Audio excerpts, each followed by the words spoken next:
आदरणीय संत समाज, धर्मशिला माता एवं बहनों तथा देवियों, सभी के चरणाबिंद में रमेश दास का त्रिवार बंदगी, साहे बंदगी, साहे बंदगी, साहे बंदगी। श्रोतागण, आज हम एक गरीब ब्राह्मण का कथा सुनाऊंगा जो बहुत ही रोचक प्रवचन है। तो हम आप सबों से रिक्वेस्ट करेंगे कि इस चैनल को सब्सक्राइब करें और शेयर करें, कमेंट करें, लाइक करें। एक बहुत ही गरीब ब्राह्मण रहता था और उनका एक बेटी था। तो बेटी धीरे धीरे जवान होता गया। जब बेटी 18 साल का शादी योग हो गया, ब्राह्मण बेचारा गरीब था, तो उन्हें दुख सताने लगा बहुत कि मेरा बेटी जवान हो गया, अब शादी इनका क्या कैसे करूंगा, क्योंकि आजकल के जमाना में दहेज प्रथा बहुत जोरों से लागू है। यानी लोग के विचार इतना गिर गए हैं कि बगैर दहेज का शादी करता ही नहीं है। इसलिए ब्राह्मण बहुत दुखी था, बहुत परेशान था, बहुत चिंतित रहता था।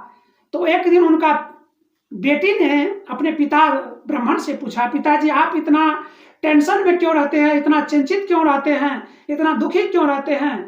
कहा, बेटी इनका कारण तुम्हारा शादी है। मैं सोचता हूँ मेरा बेटी जवान हो गया, इनका शादी मैं कैसे करूँगा, मेरे पास कुछ है नहीं, मैं कैसे करूँगा? कहा, उनका बेटी ने कहा, अच्छा पिताजी यही बहुत बड़ी बात है, ये तो कुछ भी नहीं है। कहा, कैसे बेटी? कहा, देखो पिताजी, अपने राज्य में एक बहुत महाप्रतापी राजा है और वो सुनते हैं बहुत ही लोगों को दक्षिणा देता है, दान देता है। तो आप जाइए उनको एक कविता सुनाइए और वह जो दान देगा, जो आपको दक्षिणा देगा, वो लेकर के आइए और जमा करते करते आप मेरे शादी के लिए जरूर आपको बहुत संपत्ति जमा हो जाएगा। कहा, बेटी बात तो तुम ठीक कहती हो, लेकिन मुझे कविता न लिखना आता है न पढ़ना आता है, मैं क्या करूं? कहा, बेटी पिताजी मैं आपको एक कविता लिख करके देता हूं, यह कविता आप जाकर के राजा को सुनाइए और राजा प्रसन्न होंगे और आपको सोना दक्षिणा में देगा। कहा, ठीक है बेटी। राजा ने, वो लड़की ने अपने पिताजी को एक 2 लाइन का कविता लिखा।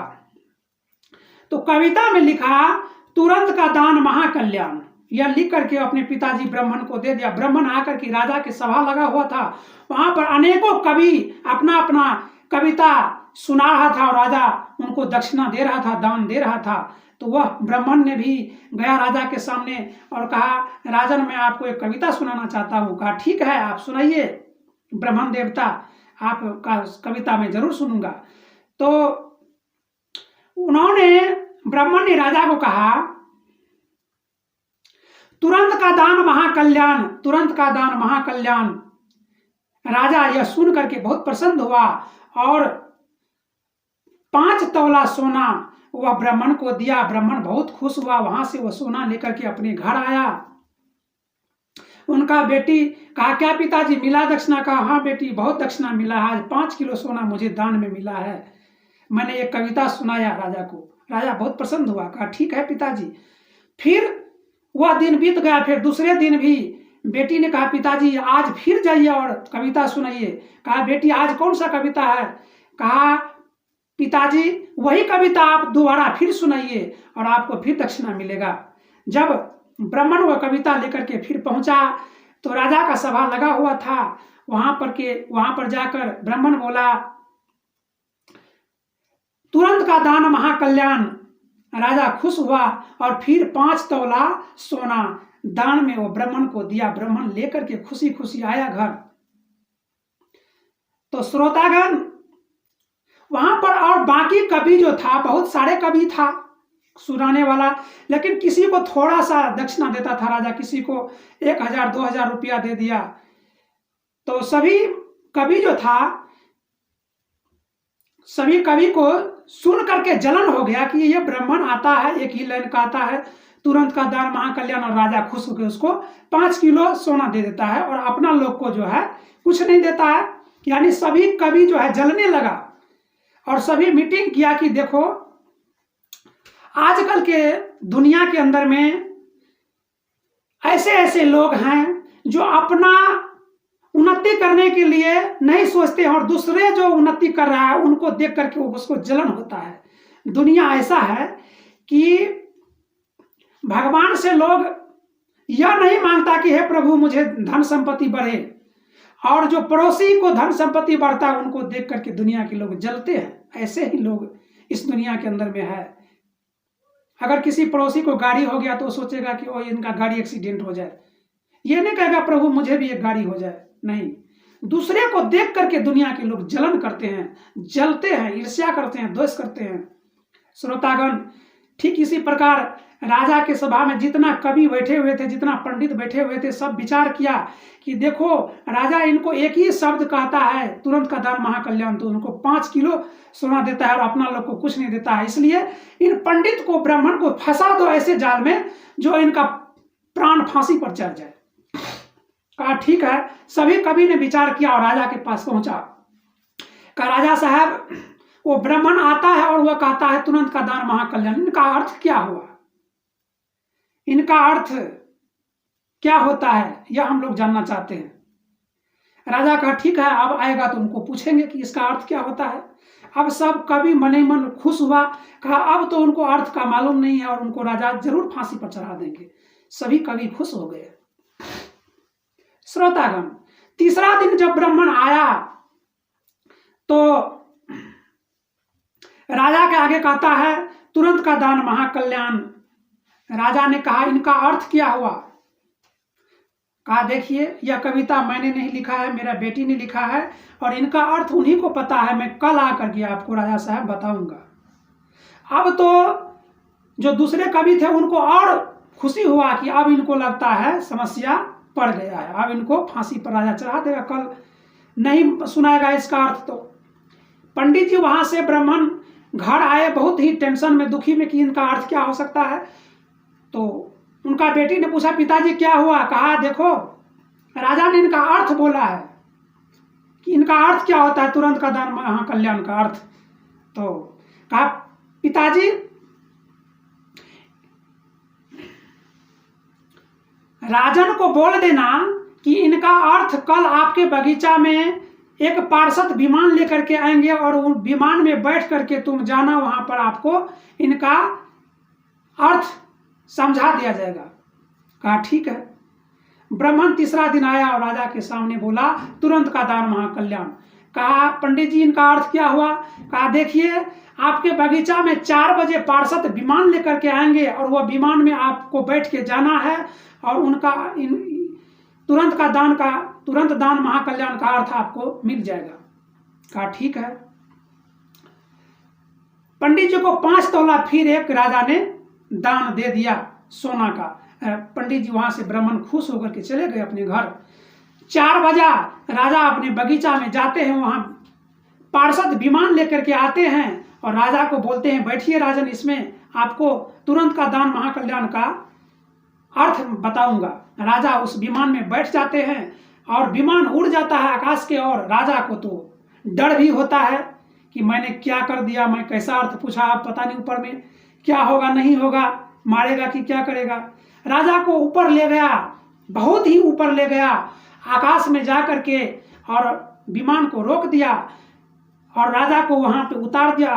वहां पे देख रहे हैं बहुत बड़ा प्लाट है और वहां पर सोना का स्वर्ग बनाया जा रहा है। वहां पे लाखों मजदूर लगे हुए हैं और सोना का बिल्डिंग, बहुत बड़ा स्वर्ग बनाया जा रहा है। राजा ने कहा पार्षद से, कहा देखिए ये क्या हो रहा है? कहा देखो राजा, मृत्यु लोक में एक धर्मवीर राजा है और वह रोज दान करता है। वह दान के पुण्य प्रताप से यह सोना का यहाँ पे स्वर्ग बनाया जा रहा है उन राजा के लिए, क्योंकि वो राजा उधर दान करता है और इधर उनके लिए सोना का स्वर्ग बनाया जा रहा है। राजा ने देखा, बहुत खुश हुआ। फिर राजा को विमान में बैठा करके पार्षद फिर नीचे ले आया, जहां बगीचा में उतार दिया। राजा अपने घर गया। फिर चौथा दिन वो ब्राह्मण फिर वह कविता सुनाने के लिए आ गया।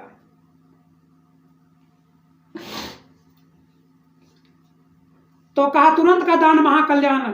राजा ने कहा देखिए ब्राह्मण देव, यह कविता मुझे बहुत अच्छा लगा, और यह कविता जो आपके बेटी लिखा है, मुझे ऐसा खुशी मिला है, जो मैं आपके बेटी से शादी करना चाहता हूं, उनको अपना रानी बनाना चाहता हूं। अब तो ब्राह्मण दुखी हो गया कि यह क्षत्रिय है और मैं ब्राह्मण हूं, ये तो गजब, मेरा बेइज्जती हो जाएगा, मन ही मन ब्राह्मण सोचा। ब्राह्मण वहां से चले आए, अपने बेटी के को आकर के बोला, बेटी आज तो बहुत मामला गड़बड़ है, राजा ने कहा कि आपके बेटी से मैं शादी करूंगा। कहा कोई बात नहीं है, आप टेंशन मत लीजिए पिताजी, इनका भी समाधान मेरे पास है। 5वां दिन कहा पिताजी जाइए आप राजा को कविता सुनाइए। तो राजा को कह देना कि तुरंत का दान महाकल्याण का अर्थ बदल चुका है राजन। ब्राह्मण आया और सभा लगा हुआ था, राजा को बोला तुरंत का दान महाकल्याण का अर्थ बदल चुका है। कहा अर्थ बदल चुका है? कहा हाँ, 4 बजे बगीचा में जाना, पार्षद विमान लेकर के आएंगे और विमान में बैठ करके जाना, आपको पता चल जाएगा तुरंत का दान महाकल्याण का अर्थ कैसे बदलता है। ब्राह्मण वहां से फिर 5 तोला सोना मिला उनको दक्षिणा में, ब्राह्मण वहां से लेकर के चले गए। राजा ठीक 4 बजे अपने बगीचा में पहुंचता है, उधर से विमान पार्षद लेकर के आया, राजा को विमान में बैठाया और विमान को उड़ान भराया। जैसे आकाश में विमान पहुंचा, उसी जगह जहां पहले दिन विमान गया था वहीं पर विमान को रोका गया, राजा को उतारा तो वहां देखता है जो वो सोना का बिल्डिंग स्वर्ग बना रहा था, उनको हथौड़ा से मजदूर लोग तोड़ तोड़ के, और वहां पर नर्क का कुंड बना रहा है। राजा ने कहा पार्षद ये क्या हो रहा है? कहा देखिए मृत्यु लोक में एक धर्मवीर राजा था, उन्होंने पुण्य किया था, दान लोगों को दिया था, ब्राह्मण को दान दिया, तो उनके लिए सोना का यहाँ पर स्वर्ग बन रहा था। लेकिन वह धर्मवीर राजा अब अधर्मवीर राजा बन चुका है, क्योंकि उन्होंने ठान लिया है, मन में विचार कर लिया कि ब्राह्मण के बेटी से जबरदस्ती शादी करेंगे, इसलिए वह धर्मवीर राजा अधर्मवीर राजा बन चुका है। इसलिए यहाँ पर वह स्वर्ग के बदला यहाँ पर नर्क का कुंड खोदा जा रहा है, और इसी नर्क के कुंड में वो राजा को गिरा दिया जाएगा।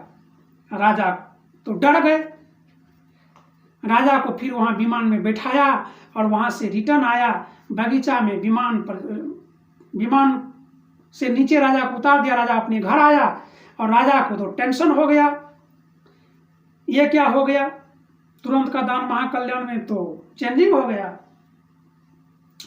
तो कहा 6ठा दिन फिर जो है ब्राह्मण वहां पर आया और वह कविता सुनाता है तुरंत का दान महाकल्याण। राजा ने कहा ब्राह्मण देवता आपके बेटी जो है, आपका जो बेटी है उनसे मैं शादी नहीं करूंगा, क्योंकि तुरंत का दान महाकल्याण का अर्थ बदल चुका है, मैंने आपके बेटी से शादी नहीं करूंगा। आपके बेटी में जितना पैसा खर्चा होगा मुझसे पैसा ले जाइए और अपना बेटी का धूमधाम जहां आपका मन करता है वहां पर शादी कीजिए। और ब्राह्मण को बहुत सारे सोना 10 तोला सोना दिया और ब्राह्मण वहां से आए और बेटी को कहा बेटी राजा ने कहा है आज मेरे को 10 तोला सोना दिया और बोला जहां मन होता है वहां शादी करो। कहा ठीक है पिताजी, कल फिर आप जाइए और राजा को बोलिए कि तुरंत का दान महाकल्याण का अर्थ फिर से बदल गया है। 7वां दिन फिर जाता है ब्राह्मण और राजा को सुनाता है तुरंत का दान महाकल्याण का अर्थ राजन बदल गया है, आपको 4 बजे पार्षद विमान लेकर के आएंगे और वहां पर आकर के आपको बताएंगे।